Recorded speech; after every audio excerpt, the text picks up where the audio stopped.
Hi friend, দেখো আজকে আরেকটা মেনু নিয়ে এসেছি, দই পটল। তো তোমরা কে কে বানিয়েছো জানি না, হয়তো সবাই খেয়েছো, আমি আমার মতো করেছি। এই দেখো, আমি প্রথমে বেটে নিয়েছি পেঁয়াজ আর টমেটো। দেখো এখানে পটলগুলো ভাজতে দিয়েছি, লাল লাল করে ভেজে নেবো সুন্দর করে। এখানে আরেকটা পেস্ট বানাবো, দই, কাজু, পোস্ত একসাথে, আর একটু চিনি দিয়েছি ব্যালেন্স করার জন্য, টক দই দেওয়া আছে যেহেতু তাই। তো চলো এবার আমি ফ্রাই করে নেবো আস্তে আস্তে পটলটা।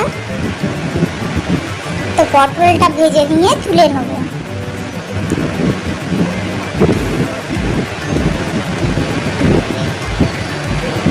দেখো হয়ে গেছে। তো চলো আমরা পটলটা এবার উঠিয়ে নিই কড়াই থেকে।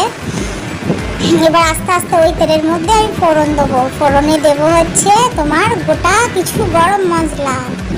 দেখো একে একে দিয়ে দিচ্ছি এলাচ, দারচিনি, লবঙ্গ আর সামান্য একটু জায়ফল করে নিয়ে দিয়েছি। একটু তেজপাতা দিলাম। এবার ওর মধ্যে দিয়ে দেবো আমি একটা শুকনো লঙ্কা।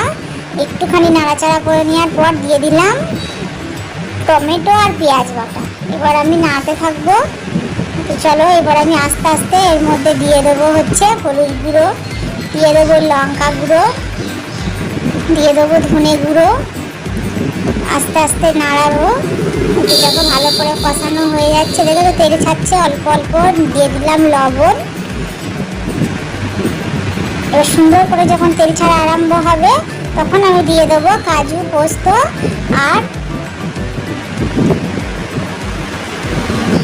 টক দই যে একসাথে পেস্ট করে রেখেছিলাম ওগুলো সব দিয়ে দিলাম। পোস্তটা দিয়ে একটু জলও দিয়ে দিলাম। আবার আমি কিছুক্ষণ সময় কষাতে থাকবো।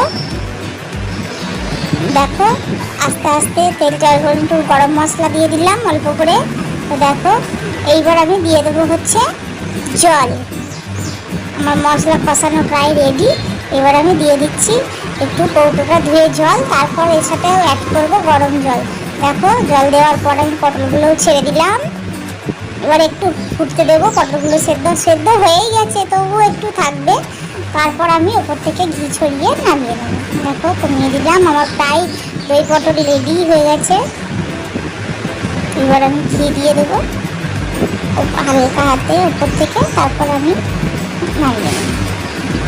দেখো এটা আমার হাতে ঘরে তৈরি করা ঘি, দারুণ স্মেল।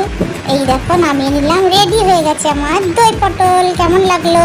টাটা বাই, সবাই ভালো থেকো, সুস্থ থেকো, সবসময় হাসতে থেকো। বাই।